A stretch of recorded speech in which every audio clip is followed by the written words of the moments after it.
gracias, Juan Cruz, por esta invitación que me tomó un tanto de sorpresa, así como el mismo título de la conferencia que me vino dado. Para quienes no lo saben, sí, efectivamente, soy diplomático de carrera jubilado desde el año pasado. He servido en diversos países, soy abogado español, soy abogado argentino, recibido en Sevilla, fui compañero de Felipe González y como diplomático he pasado por Honduras después de la guerra del fútbol, Haití en la época de Duvalier, Bélgica y Luxemburgo en la época del rey Balduino, Chile en la embajada y en el consulado general en la época de Pinochet, ulteriormente en la Unión Soviética y en la Federación Rusa, posteriormente en Perú, Paraguay, Bolivia y como embajador en Filipinas, concurrente con Palau. En fin, eso para que tengan una idea nada más de los temas. Me tocó la Dirección General de Antártida y Malvinas durante la Guerra de Malvinas, estando en la Dirección General de Antártida y Malvinas del Ministerio. Me tocó ser el último representante ante la Unión Soviética y el primero ante la Federación Rusa. Me tocó estar al frente de la misión durante el apresamiento de Gorbachov en el Mar Negro. Y me tocaron otra serie de situaciones que no voy a describir ahora porque sería muy largo y tedioso para todos ustedes. En la Cancillería he estado como subdirector general de Antártida, jefe de gabinete de la Subsecretaría de Asuntos Australes y Limítrofes, lo que me llevó a ayudar en la elaboración de instrumentos que permitieron salvar los últimos diferendos limítrofes que teníamos con Chile. Posteriormente he sido director de Límites y Fronteras. En fin, esos son algunos rasgos para que ustedes tengan un poco una idea. Evidentemente, el título de la conferencia que me fue pedido por Juan Cruz Castiñeira, bueno, me llamó la atención, pero como ya venía más o menos en esa dirección, a raíz de, en fin, de algunos comentarios que él me hizo, bueno, me tuve que preocupar en repasar y ver cómo podía encarar el posicionamiento de nuestro país al día de la fecha, cosa que me pareció oportuno hacerlo arrancando de atrás, arrancando desde la época colonial, superando las diversas etapas hasta llegar a nuestros días. Muchos de esos temas son para todos ustedes, por supuesto, conocidos, pero partiendo de atrás, yo me permitiría referir, en fin, al principio del descubrimiento de América. Todos sabemos que el Tratado de Tordesillas fue el primer obstáculo que la América española colonial se vio obligada a enfrentar con el Portugal en ese momento colonialista. Todo eso nos llevó, como todos sabemos, al Tratado de San Ildefonso y al establecimiento del Virreinato del Río de la Plata, como forma de poner un alto, digamos así, a la expansión portuguesa. Con las entradas y banderas desde San Pablo principalmente, habían ido ganando terreno, habían avanzado sobre las misiones jesuíticas y era una situación muy compleja. La presencia española en el Río de la Plata era muy pobre, las fuerzas armadas que disponía la metrópoli en su época eran sumamente escasas, lo que hacía de Buenos Aires un baluarte endeble y que el virreinato con su creación intentó de alguna manera superar. Cabe señalar que las invasiones de las potencias europeas a nuestro continente no fueron únicamente para nuestro país. Tenemos el caso de Brasil, donde los holandeses en el 1600 tuvieron una colonia que gobernaron durante varios años en el norte, y ulteriormente también Brasil sufrió la presencia de una invasión francesa a la altura del Río de Janeiro, y lo mismo ocurriría en el virreinato del Río de la Plata con las invasiones inglesas de 1806 y 1807, que, como sabemos, indirectamente tuvieron sus efectos en el momento de la Revolución de Mayo, más allá de las ideas europeas y de todo lo que quisiéramos, sumar a esto, más allá de los problemas de la España, de la Francia napoleónica, etcétera. Bueno, el contar con fuerzas armadas probadas que habían demostrado les permitió a los criollos, digamos así, arrancar una nueva etapa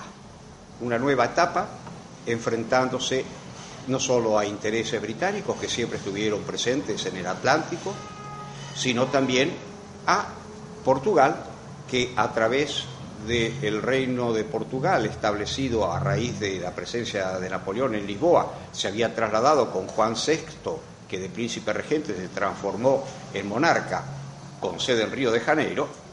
Bueno, los llevaron a ocupar, como todos ustedes saben, más allá de que se había arreglado la colonia del Sacramento con anterioridad, pero vuelven a ocupar Uruguay, y varias veces esto es objeto de tratativas hasta llegar en el año 1828 a la independencia uruguaya con las garantías que todos conocemos. La sabrosa vida de nuestras colonias, ya en su etapa independentista, tenemos que considerarla muy interesante porque como todos sabemos, la lucha por la independencia nos llevó a nosotros a incursionar prácticamente en todos los países vecinos con diversa suerte de las armas. Eso ulteriormente con nuestra anarquía, favoreció, como también todos conocemos, la presencia británica y francesa en el Río de la Plata, que de alguna manera puso a prueba a los representantes nacionales que tenían delegadas las relaciones exteriores en el gobierno de Buenos Aires y demuestran el continuo interés de las potencias europeas, que eran las potencias de la época. En ese momento todos conocemos que los Estados Unidos operaban en un segundo plano, estamos hablando de Gran Bretaña y de Francia como los principales actores de la época colonial nuestra. En fin, todo eso seguido de la anarquía, en medio de la anarquía que tuvo el país durante casi 40 años y que recién se va a encauzar a partir del 52, aunque no sin problemas, como todos sabemos, hasta que después de Pavón las cosas se encauzan y se consolida la unificación nacional. En esa etapa Argentina lo primero que busca es asegurar la paz interior y sus fronteras. Eso lleva también, para consolidar la nacionalidad nuestra, que en ese momento todavía precaria, a dos conflictos que de alguna manera todos sabemos que fueron claves, ¿verdad? Me estoy refiriendo a la guerra de la Triple Alianza, independientemente del juicio que nos merezca, que sirve para consolidar una unidad nacional y un ejército nacional que hasta entonces no se perfilaba como tal, y la campaña del desierto.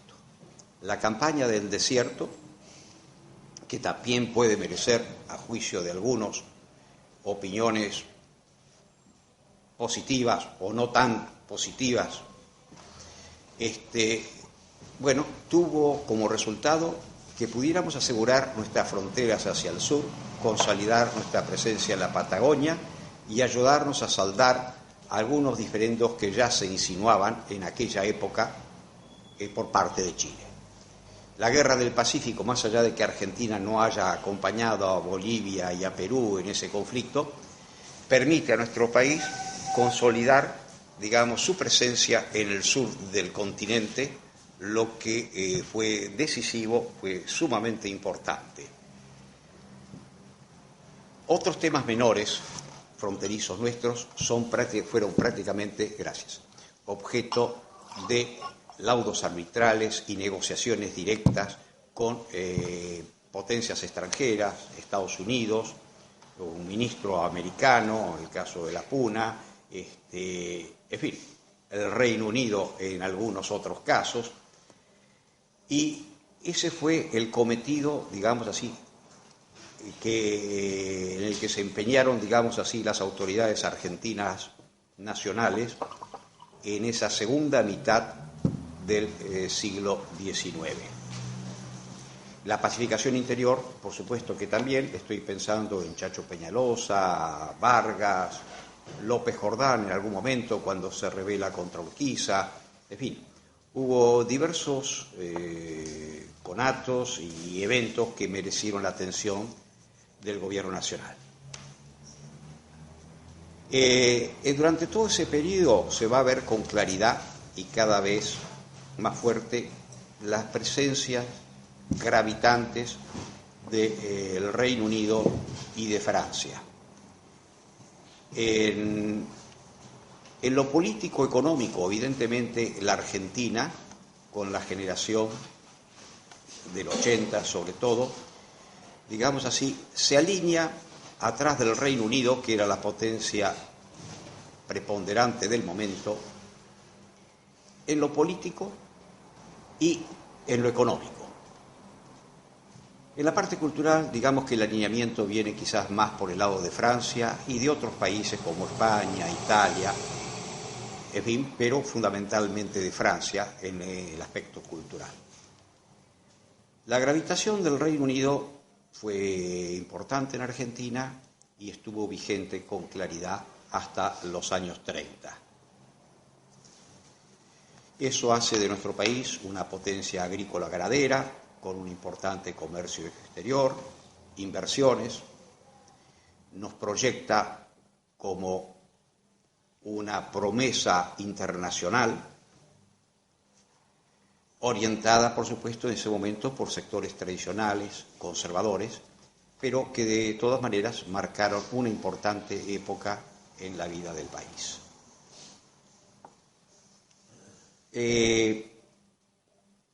Después de la nueva etapa de pacificación y con el progreso que acabo de mencionar, con el que goza nuestro país, bueno, aparece, como todos sabemos, las importantes corrientes migratorias, sobre todo de España e Italia, que van de alguna manera, a dar un nuevo perfil a la Argentina de fines del siglo XIX. Y a principios del siglo XX estas corrientes son muy importantes y van de alguna manera moldeando, digamos, el perfil social, cultural de la Argentina del siglo XX. Cabe ahí tener presente que a principios del siglo XX también nosotros tenemos tensiones con nuestros vecinos, con Chile y con Brasil. Hay una carrera armamentista. El presidente Roca en el 98 ya se había encontrado en el estrecho con el presidente Errázuriz de Chile y después los pactos de Mayo salvan los difíciles momentos que se estaban viviendo por aquella época. Los pactos de Mayo son de 1902. Con Brasil, entre Roca y el barón de Río Branco, y con los primeros presidentes de la República de Brasil, que fueron Floriano Peixoto y Deodoro da Fonseca, consiguen encauzar las diferencias que hasta entonces teníamos con Brasil, Brasil como nueva república.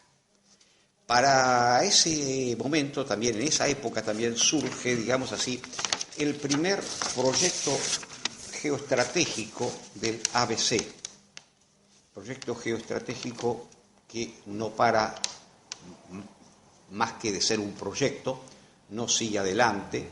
Fue una idea que en su momento floreció entre esos tres países y atrás de eso estaba, digamos así, la relevancia que tenía en aquel momento nuestro país y que de alguna manera procuró a principios de siglo ser un contrapeso a la creciente influencia de los Estados Unidos en el resto del continente, proceso que de alguna manera, en fin, se vendría, digamos así, desarrollando de maneras distintas por bastante tiempo. Argentina, Brasil y Chile, ¿no es cierto? ABC, Argentina, Brasil y Chile, perdón, claro, por si alguien... En fin. Todo ese proceso, de todas maneras, enfrenta una cantidad de eventos que, en forma muy significativa, van a transformar la realidad del mundo de entonces. Me estoy refiriendo a la Primera Guerra Mundial, 14-18, a la revolución bolchevique del 17, que por supuesto proceso que se prolonga por prácticamente una década en las luchas internas dentro de lo que sería ulteriormente la Unión Soviética. Hay países como Azerbaiyán, Georgia y Armenia que son independientes al terminar la Primera Guerra Mundial, y su vida independiente no dura más que 2-3 años a lo sumo, porque entran dentro de la órbita soviética y obviamente, bueno, ya es otro capítulo en el que no vale la pena entrar porque desviaríamos demasiado el foco. Bueno, la Primera Guerra, la Revolución Bolchevique, la Gran Depresión del año 29. De la Gran Depresión del año 29 trae aparejadas muchas consecuencias. Hasta entonces Argentina se comportaba, digamos así, como una pieza más dentro del armado geopolítico del Reino Unido. El pacto Roca-Runcina, que fue tan discutido, criticado, elogiado eventualmente por algunos, fue un intento de mantener al país dentro de ese armado político y económico que se iba deshaciendo paulatinamente. Eso coincide también con la aparición del nacionalsocialismo, del nacionalsindicalismo, del fascismo, como querramos decirle. Pensemos en ese momento, en los años 30, que tenemos a Antonio de Oliveira Salazar en Portugal, Franco después de la Guerra Civil Española, Mussolini, Hitler, en fin, hay importantes presencias, digamos así, de extrema derecha, y algunas de ellas, como todos sabemos, duraron más de medio siglo. Me estoy refiriendo a la presencia de Salazar en Portugal y Franco en España, concretamente. La Guerra Civil Española también fue un elemento que afectó mucho el mundo contemporáneo y produjo nuevas corrientes migratorias que se suman a las ya mencionadas, trayendo mucha gente que escapaba de allá, pero mucha gente de republicana, de izquierda, anarquistas, que ya había habido antes, pero se refuerzan, digamos así, en esos periodos que eran críticos para la Europa de esa época. Paralelamente a todo eso, pero este es otro momento, están también las innovaciones institucionales que establece Roque Sáenz Peña en nuestro país. Roque Sáenz Peña, con el voto secreto, cambia la realidad política argentina y eso, de alguna manera, va a permitir, digamos así, la permeabilidad de los estratos inferiores de la sociedad en la política. Eso ya se venía produciendo desde fines del 19, pero es en el año 20 y a partir de la ley Sáenz Peña que eso se va a blanquear con más claridad, más potencia, y de alguna manera todo eso va sumándose un poco al posicionamiento del país. Siguiendo un poco adelante, se nos viene ya arriba prácticamente un elemento importante. Argentina había sido neutral durante la Primera Guerra Mundial. Ahora se presenta inevitablemente la segunda contienda mundial, en la que Argentina intenta mantener cierto equilibrio, más allá de que la sociedad argentina estuvo dividida entre los anglófonos y los germanófilos, podemos decir, en aquel entonces. Hay que tener en cuenta que en aquella época el Holocausto y otras barbaridades cometidas durante la Segunda Guerra Mundial no eran de público conocimiento. Muchas de esas cosas dieron a luz en la inmediata posguerra, cuando los aliados pudieron ocupar el continente y avanzar sobre las zonas de centro y este de Europa, que era donde estaban generalmente la mayoría de los campos de exterminio. La Segunda Guerra Mundial, además de todos los problemas políticos argentinos que se reflejan también en el país, todos sabemos que Argentina cambia de posición neutral y declara la guerra a Alemania en los últimos momentos. Todos conocemos que Argentina ingresa tardíamente a las Naciones Unidas, porque durante la conferencia de San Francisco, en la que se termina de cerrar el organismo de Naciones Unidas, la Organización de Naciones Unidas, tiene Estados Unidos que negociar en ese momento con el gobierno de Stalin la inclusión de Argentina como miembro de Naciones Unidas. Para que Argentina pudiera sumarse en ese momento a las Naciones Unidas, que era la alianza de los países vencedores de la Segunda Guerra, hay un intercambio de cartas. Ingresa Ucrania y Bielorrusia por Argentina. O sea, vean ustedes hasta qué punto en el posicionamiento de Argentina internacionalmente tiene influencia todo lo que ha pasado en el resto del mundo, como la Segunda Guerra Mundial. Y, por supuesto, la posición que adopta Argentina, que se diferencia concretamente, por ejemplo, de la posición brasileña, donde directamente ellos optan por apoyar a Estados Unidos y mandan incluso tropas que luchan en la batalla conocida como Monte Cassino. Y cuando me ha tocado vivir en Brasil, donde he vivido también 5 años, me acuerdo que los veteranos brasileños de la Segunda Guerra Mundial desfilaban junto con las fuerzas brasileñas regulares de entonces.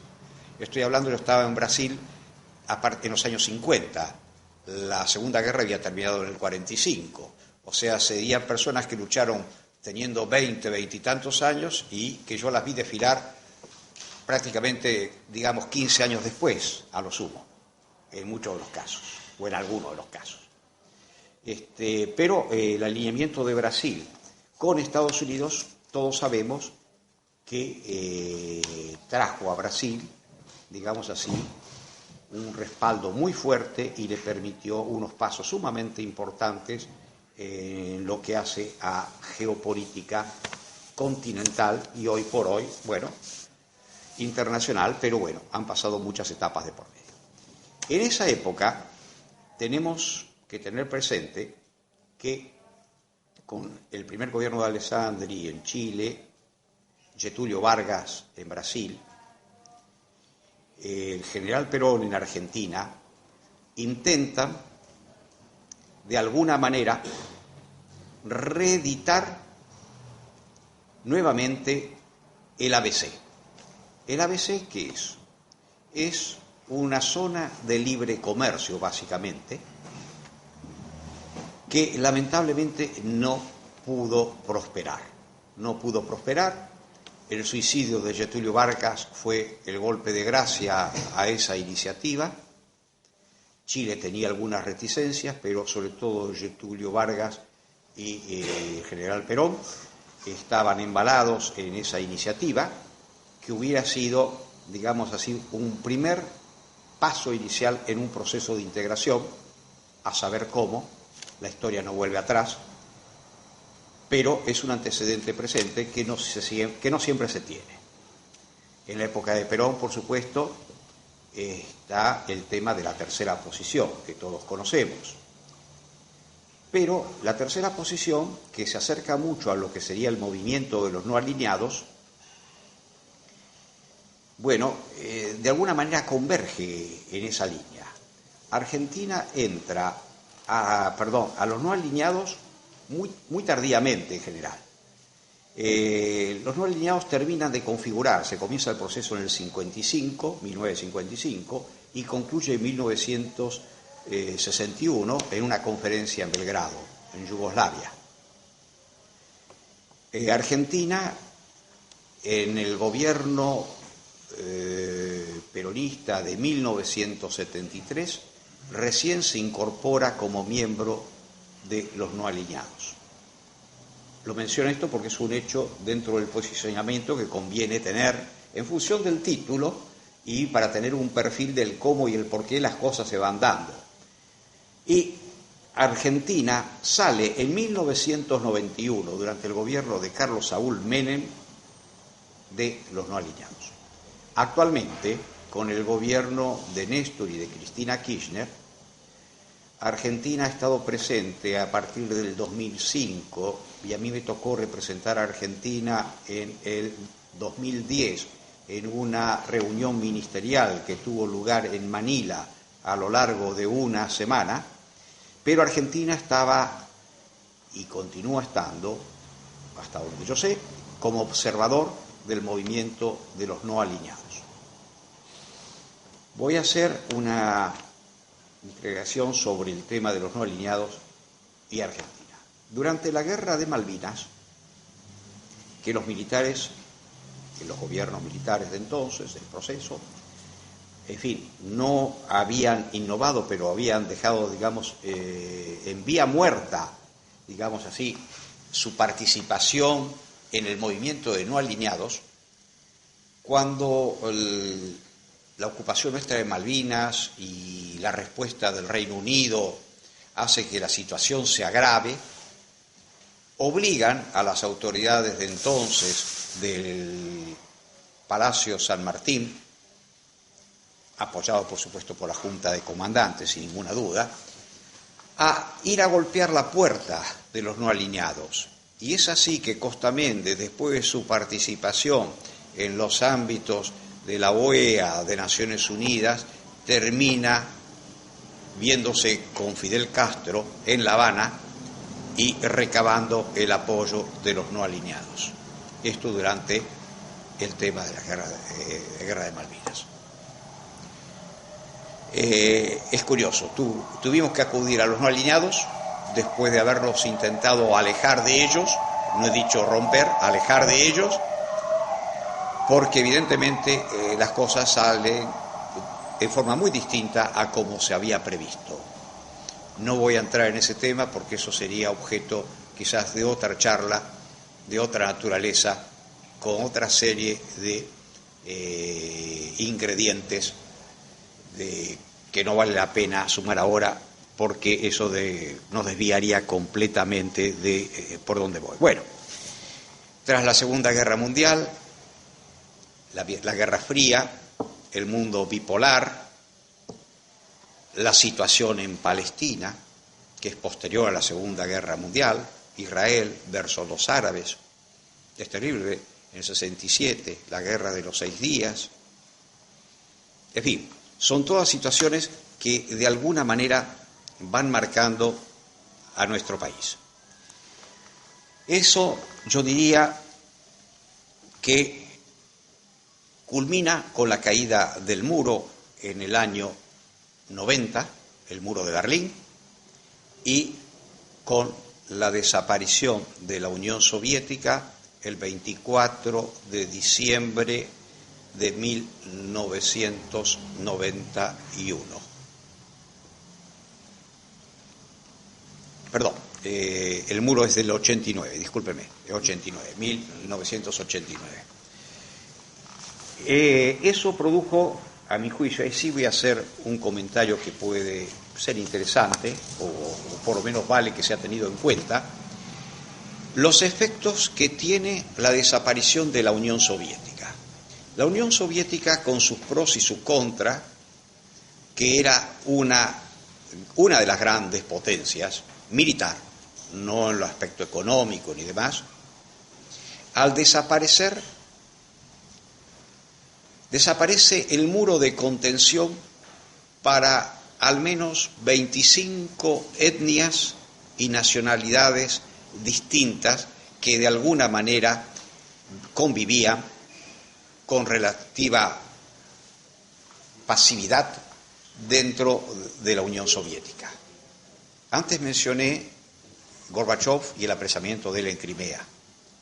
Gorbachov es retenido prisionero en Crimea por la extrema izquierda, para decirlo de nuestra manera, del Partido Comunista, que no quería la firma del nuevo Tratado de la Unión Soviética.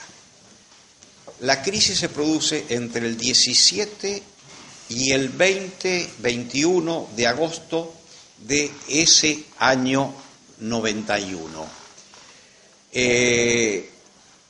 Hay un elemento importante. En ese momento Estados Unidos y los aliados, sobre todo Estados Unidos y el Reino Unido, más que otros de los aliados europeos, estaban con el objetivo puesto de destruir la Unión Soviética, que desapareciera el comunismo, que desapareciera el mundo bipolar. Gorbachov, con su proyecto de la glasnost, la perestroika, había avanzado mucho, pero se estaba quedando sin recursos. La guerra en Afganistán había debilitado extremadamente a la Unión Soviética y va a la reunión del G9, del Grupo de los 9, en Londres, esperando ser recibido. El Grupo de los 9 no trata adecuadamente a Gorbachov. Transcurre el encuentro y solamente al finalizar la reunión del Grupo de los 9, Gorbachov es recibido por el G9. Después de esa demostración, cuando él estaba sufriendo fuertes presiones internas en su país y haciendo un equilibrio entre la extrema izquierda comunista y el comunismo, llamémosle, para usar términos de hoy en día, progresista, que intentaba llevar al país a una economía de mercado y de alguna manera a aflojar, digamos, las presiones que sufría la sociedad, fue el preámbulo de lo que ocurre, porque al volver a su país, él se va a descansar a Crimea y es detenido en Crimea. Y en esos días se produce un gran forcejeo, una gran demostración de fuerzas. Desde la ventana de mi casa en Moscú, yo y mi mujer después, puesto que yo estaba en la embajada, jornadas enteras, sumamente largas, estoy hablando de 20 horas aproximadamente de estar en la embajada durante varios días seguidos, y llevaba prácticamente por todos los cercos que había, casi una hora poder llegar hasta las oficinas. Íbamos contando los números de tanques que venían en columna. Cuando números de tanques estoy hablando de cientos de tanques que convergían a la ciudad de Moscú. Por cierto,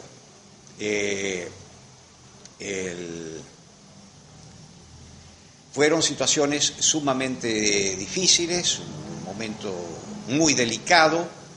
No estaba el embajador en la sede, de manera que me tocó a mí manejarme en medio de esa crisis. Vuelve Gorbachov, pero después de lo que había ocurrido, donde hubo unos cuantos muertos la noche del 20 al 21, aproximadamente una veintena, nunca se darán cifras precisas, ¿verdad? Esto es anterior al ataque a la Casa Blanca de Rusia, donde fueron cientos los muertos y tampoco se dieron cifras precisas. Eso es un año más tarde. Lo aclaro porque por ahí alguno puede confundirse. Él vuelve, pero ya sumamente debilitado. A partir de ese momento se cuenta, perdón la redundancia, se lleva la cuenta regresiva de la desaparición de la Unión Soviética, puesto que Yeltsin toma las banderas de Gorbachov, habiendo sido él de la extrema izquierda comunista. Él se va a Estados Unidos, pasa una temporada allá porque es marginado de la nomenclatura del partido, y cuando vuelve él comienza, digamos, a fogonear el nacionalismo ruso.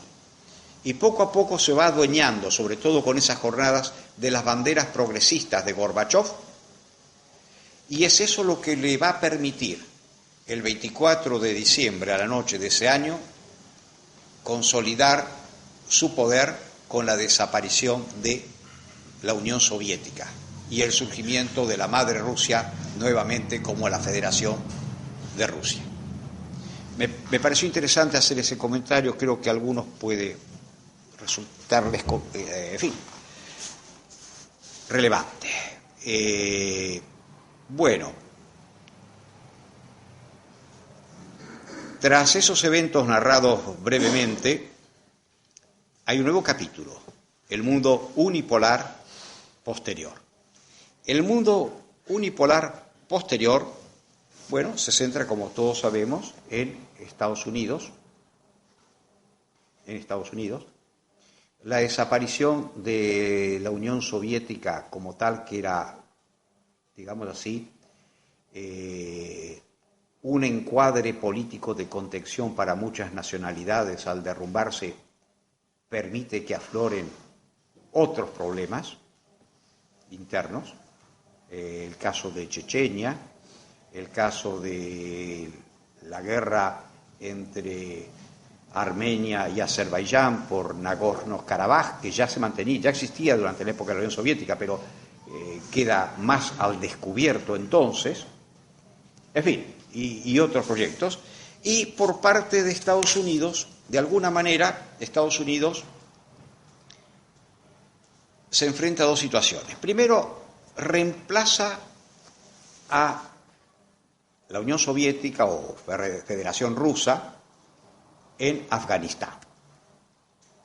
Eso que creyó poder hacer, poner a raya a los talibanes, constituir un gobierno nacional que controlase el país, ya sabemos cómo han dado, no voy a explayarme. Curiosamente, había habido la guerra, ¿se acuerdan ustedes?, entre Irán e Irak, que ninguno había prácticamente salido airoso de la misma, más allá de los costos internos. Y se concreta en los 90 la invasión de Irak de Kuwait, que lleva a Estados Unidos a la denominada Guerra del Golfo, en la que la Argentina, en la época de la administración Menem, participa con el envío de un barco de guerra, si mal no recuerdo, y en el que en su momento muchos esperaron o confiaron, en fin, podría llegar en la reconstrucción de Kuwait y en otras áreas a valerle, digamos así, una retribución por el aporte brindado en su momento. Estados Unidos comienza a tener un manejo del mundo, pero en el año 2001, como todos sabemos, el 11 de septiembre, sobreviene el atentado a las Torres Gemelas. El atentado a las Torres Gemelas, más allá de que ya existía el terrorismo, de que ya existía el problema de Palestina y el Estado de Israel, en fin, va a dar un giro mucho más grande y más drástico a la vida de todo el mundo.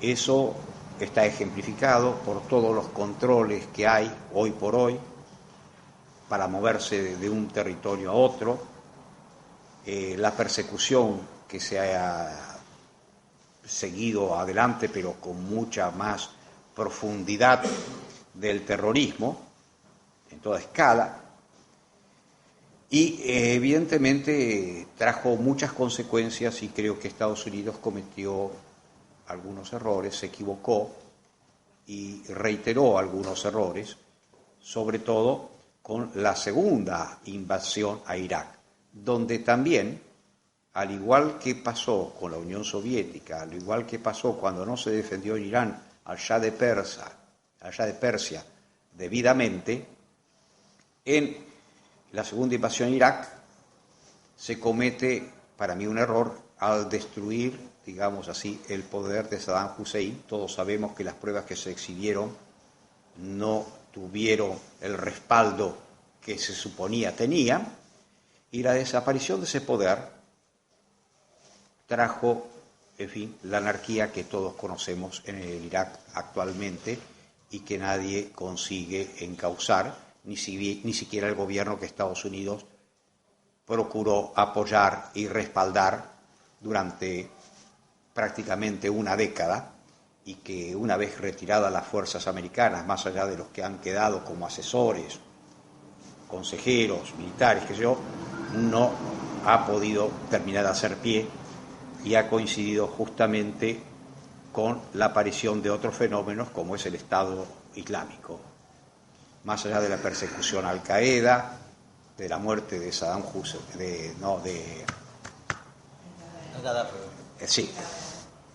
Bin Laden, etcétera. Evidentemente, Estados Unidos, con la ocupación de Irak y al destruir un poder nacional propio, dejó, digamos así, sin protección, digamos, la convivencia de ese país. Esas son algunas conclusiones mías, quizás después pueda...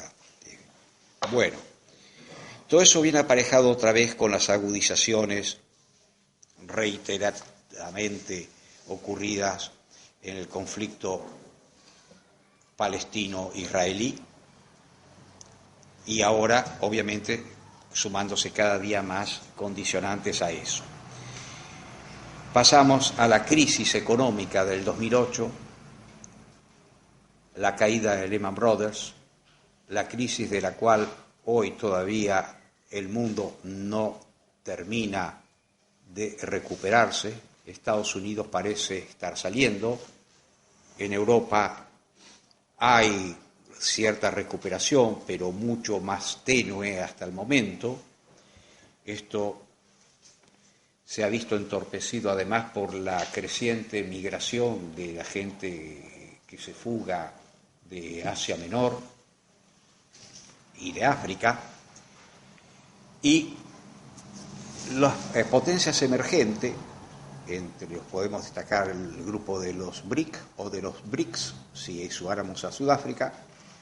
También vemos que tras una prometedora década con crecimientos superlativos muy interesantes, ahora ha llegado un parate. Ya, digamos, en fin, los precios de los productos agrícolas no son los que eran hasta hace unos años. La situación está dando un giro muy grande. Por eso actualmente tenemos un mundo en crisis. En Oriente Medio, al que se suma ahora el Estado Islámico, se suma Al-Qaeda, que está presente también dentro de las fuerzas chiitas, porque además las fuerzas chiitas tienen por lo menos media docena de agrupaciones distintas dentro de sus fuerzas. Están también los sunitas, que también la estructura sunita es, digamos así, un abanico que tiene subdivisiones internas. Están los alawitas también. Eso con respecto a Medio Oriente, la crisis económica a la que ya me referí, la crisis en los países subdesarrollados y en las economías emergentes, donde evidentemente Argentina se está viendo también seriamente afectada, y todo esto apunta a un futuro que va a estar, desde mi punto de vista, sumamente condicionado. Tenemos que tener en cuenta, a lo ya dicho, no quiero reiterarme, porque algunos son antecedentes, pero al mismo tiempo son antecedentes que siguen presentes hoy y que también van a gravitar en el futuro.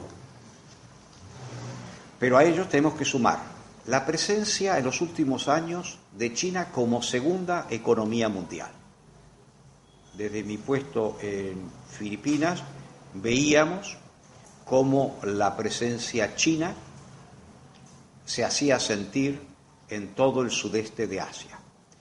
Por ejemplo, en Filipinas mismo, donde el tagalog es el idioma oficial más hablado, que maneja la mitad de la población, son 104 millones que viven en 300.000 kilómetros cuadrados, un poco menos que la provincia de Buenos Aires, en 7.107 islas, de los cuales el 80% son católicos, 20% musulmanes.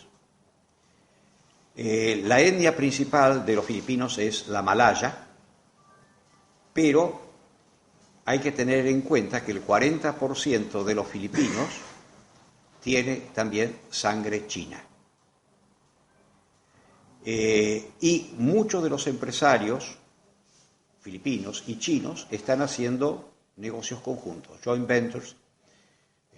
Tengo conocidos con acciones en China, con empresas chinas que producen, 500.000 splits al año y que entran al Mercosur vía Brasil, por ejemplo, y es un filipino con el apoyo, tecnología, mano de obra en China que está produciendo eso, y hay montones de iniciativas. Y en los colegios se está enseñando el chino, el mandarín o el cantonés, porque si hablamos de negocios, más allá de Hong Kong, por supuesto, Shanghái se maneja en cantonés, y el mandarín es el idioma de la mayoría de China, es el idioma oficial, pero que se maneja sobre todo en Beijing.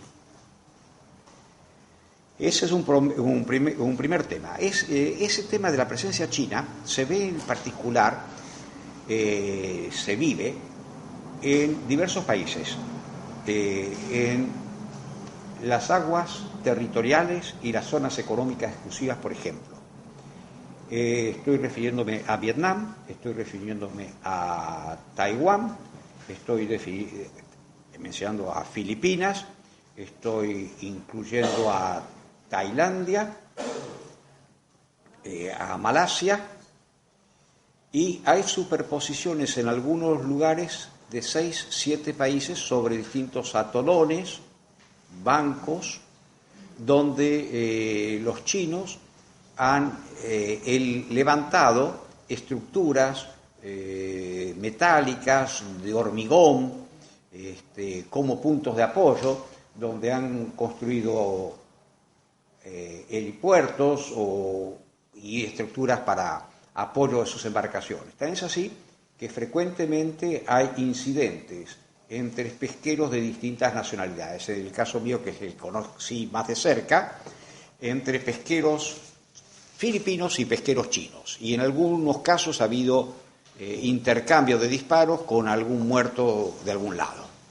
Entonces los filipinos salen con guardacostas o lanchas costeras a apoyar a veces a sus pesqueros, y los chinos traen barcos de su flota de guerra para respaldar, apoyar a sus pescadores en esas zonas en disputa. Básicamente son las más conflictivas las islas Spratleys, y las otras islas son las Paracel, las Spratleys y la Paracel. A Filipinas le afectan las Spratleys, pero la Paracel también son focos de conflicto. Por supuesto, Estados Unidos había retirado sus bases en Filipinas. Subic y Cebú eran las principales bases que Estados Unidos tenía en Filipinas. Desde esas bases se bombardeó durante la guerra de Vietnam a Vietnam del Norte, y en los años 90, 97, 98 fueron retiradas de Filipinas, simultáneamente con la erupción y un terremoto de un volcán que arrasó una base casi por completo. Entonces se levantaron las bases, además había una negociación para retirarla, y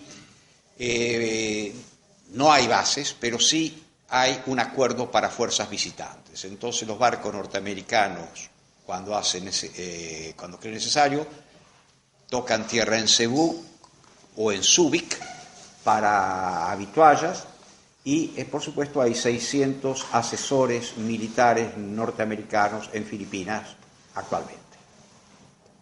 Hay un acuerdo para fuerzas visitantes, y en base a eso se puede recambiar el personal. Para los que no lo saben, Filipinas tiene 3 grupos guerrilleros, algunos de ellos con existencia de más de 50 años. Me he ido un poco por las ramas, pero me pareció que valía la pena, en fin, hacer alguna incursión en esto. Bueno, a la presencia de China tenemos también la nueva presencia de Rusia, que está renaciendo de sus cenizas después de la destrucción de la Unión Soviética, lo que ha pasado y está pasando todavía con Ucrania, la incorporación de la península de Crimea. La península de Crimea también tiene una historia interesante. Fue regalada por Khrushchev, cuando era el secretario general del partido, a Ucrania, y era, digamos, el gran puerto para la flota de guerra rusa del Mar Negro. Rusia tenía aproximadamente 500 buques de guerra el año 92 cuando yo dejé Moscú. Y el acuerdo para utilizar las bases que ahora estaban en parte en territorio ucraniano, bueno, caducaba ahora el año que viene, no me acuerdo si era el 2016 o 2017. En fin, una coincidencia, ¿verdad? Y a todos esos problemas internacionales está la disyuntiva norteamericana a la que ya nos referimos, que involucra a muchos estados aliados, muchos estados regionales, y el problema de Al-Qaeda no es solo Al-Qaeda, como todos sabemos, ahora es el Estado Islámico, el califato que se está intentando instalar, el problema que ha surgido recientemente con el cambio de la dinastía en Arabia Saudita, que después de medio siglo ya no es la misma casa real, sino que es un rey relativamente joven, donde ha colocado a sus hijos al frente de las carteras claves de su gobierno, y que también tiene problemas internos, y que hasta ahora había sido un aliado incondicional. Y bueno, todo esto se suma, por supuesto, a las migraciones que están invadiendo Europa, por llamarlo de alguna manera, que están pidiendo a Europa que los reciba, y al cambio climático que afecta a todo el mundo. ¿Cuál es, de alguna manera, el posicionamiento argentino ante esta realidad internacional tan compleja, tan difícil, hasta cierto punto yo diría angustiante? Nuestro país, nuestra región, ha pasado de la LALC a la LADI, al Mercosur, tras el Tratado de Asunción en el 91, a UNASUR, en el 2007, se ha rechazado el NAFTA, hace pocos días entró en vigor el Acuerdo Transpacífico de Cooperación Económica, que supuestamente en plenitud llegaría a controlar el 40% del comercio mundial. ¿Cómo puede de alguna manera el Mercosur tener cabida también, digamos así, en ese proceso del libre cambio? Porque es un área de libre cambio básicamente la que constituye el acuerdo de cooperación económica, que hasta ahora integran Estados Unidos, Australia, Nueva Zelanda, Brunei, Canadá, Chile, Japón, Malasia, México, Perú, Singapur y Vietnam. Y todavía hay otros estados evaluando la posibilidad o no de incorporarse. Es difícil ver. Al día de hoy, creo que nuestro país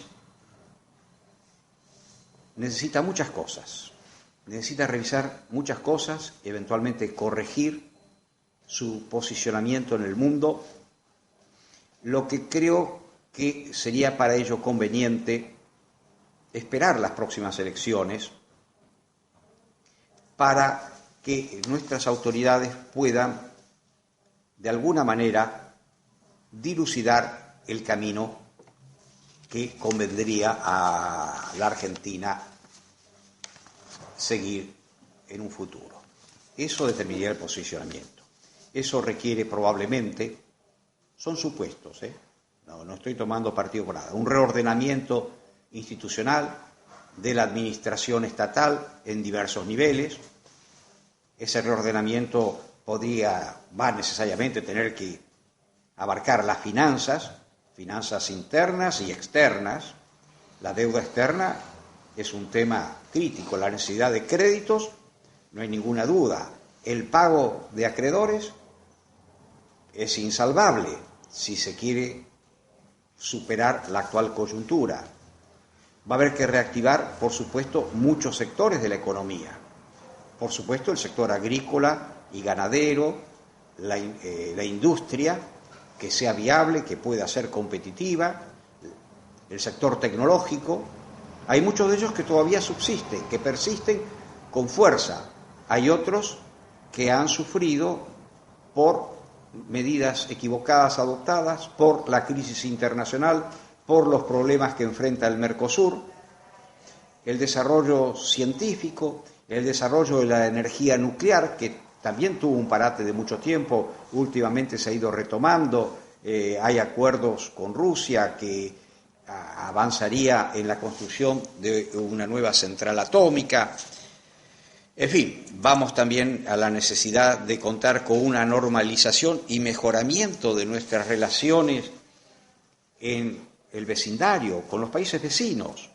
Me estoy refiriendo a Uruguay, después del problema de las papeleras. Me estoy refiriendo a Uruguay, después de los problemas que hubo hace unos años cuando quedó suspendido del Mercosur. Estoy pensando también en otros países de América. Estoy pensando también en la necesidad de reorientar, digamos así, nuestras relaciones con México y también ver cómo avanzamos dentro del Mercosur, sobre todo con Brasil. Por supuesto, Paraguay y Uruguay también tienen que acompañar eso. El gran peso de Brasil podría llevarnos a imaginar que quizás Argentina tiene que afianzar su relación con México para tener un contrapeso si el proceso integracionista se fuese expandiendo, como sería eventualmente deseable, al resto del continente, para balancear un poco las fuerzas que estarían presentes en el proceso de integración. En fin, es muy difícil. Por supuesto, las relaciones con el resto del mundo, Estados Unidos, Europa, Asia, África, el peso que tienen los vínculos de Argentina con España y con Italia, sobre todo en Europa, hay que volver a valorizarlos, a que recuperen su peso específico, que ha quedado un tanto afectado. Hay que también, quizás, es un punto delicado el que voy a tocar, considerar una regulación adecuada de las corrientes migratorias de los países limítrofes que ha tenido nuestro país a lo largo de la última década. Sabemos actualmente que aproximadamente tenemos unos 4 millones, quizás puedo quedarme corto o exagerar, de ciudadanos de países limítrofes radicados en Argentina. Me tocó verlo en algunos de mis destinos vecinos, países vecinos, cómo se simplificó, digamos así, la posibilidad migratoria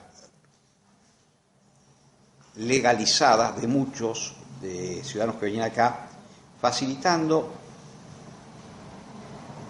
a sus consulados en el país dar certificado, por ejemplo, de antecedentes penales al agregado policial del consulado, sin tener en cuenta siquiera los antecedentes que podían o no existir en su país de origen de los ciudadanos que entraban al nuestro. Esas puertas abiertas, que no siempre han tenido reciprocidad con muchos de nuestros países limítrofes, que no son malas, yo creo que tienen que de alguna manera revisarse, contemplarse, porque algunos de los problemas que hoy son motivo del debate de las distintas campañas de los candidatos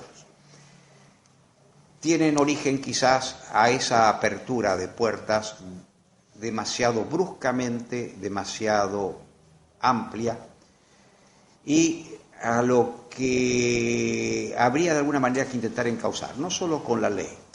Hace algunos años yo trabajaba junto con otros colegas en polos binacionales de desarrollo fronterizo. Es muy difícil a veces poder lograr una adecuada concertación con los países vecinos para promover industrias, trabajos que sean de interés para ambos países.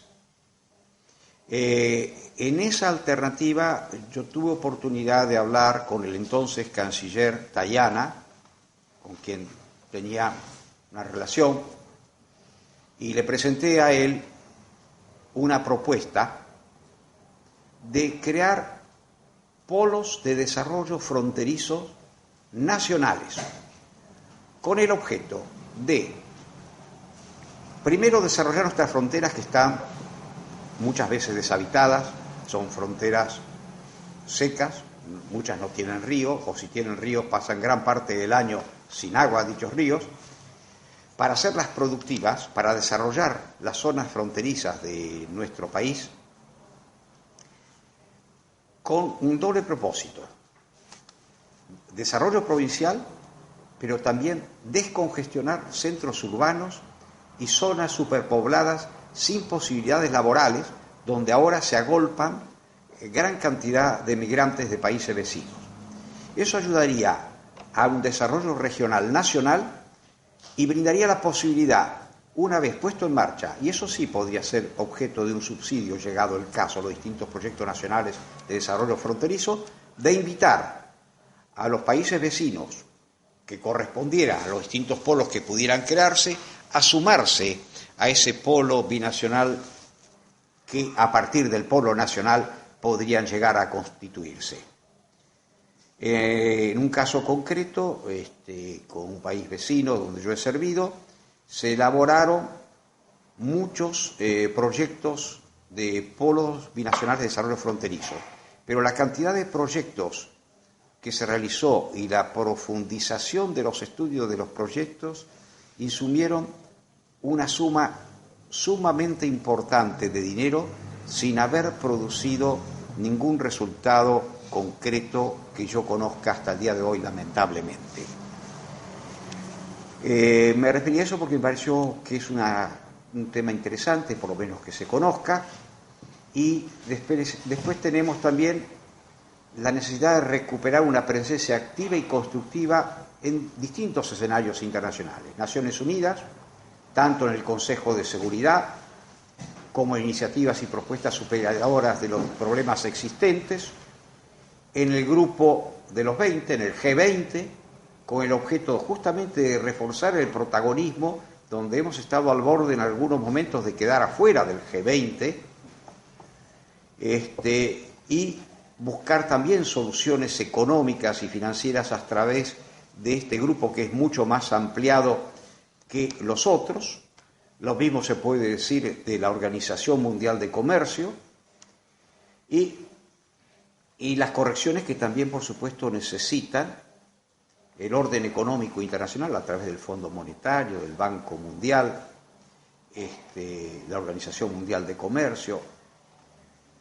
En fin, se necesita también en lo continental, yo creo, que nuestro país vuelva a tener un rol más importante en integración física, que se ha venido trabajando, pero demoran mucho los éxitos, y económico. La integración física y económica continental en la proyección futura del país son muy importantes. La superación de los problemas del Mercosur, la revisión y la posibilidad de los acuerdos de libre comercio con la Unión Europea, que están bloqueados desde hace mucho tiempo. Habría que ver si de alguna manera se puede avanzar. Por supuesto, preservar los acuerdos estratégicos con la Federación Rusa y la República Popular China, eventualmente rever algunos de los aspectos de la misma que no se conocen bien. Hay algunas luces de alarma, sobre todo en los convenios con la República Popular China.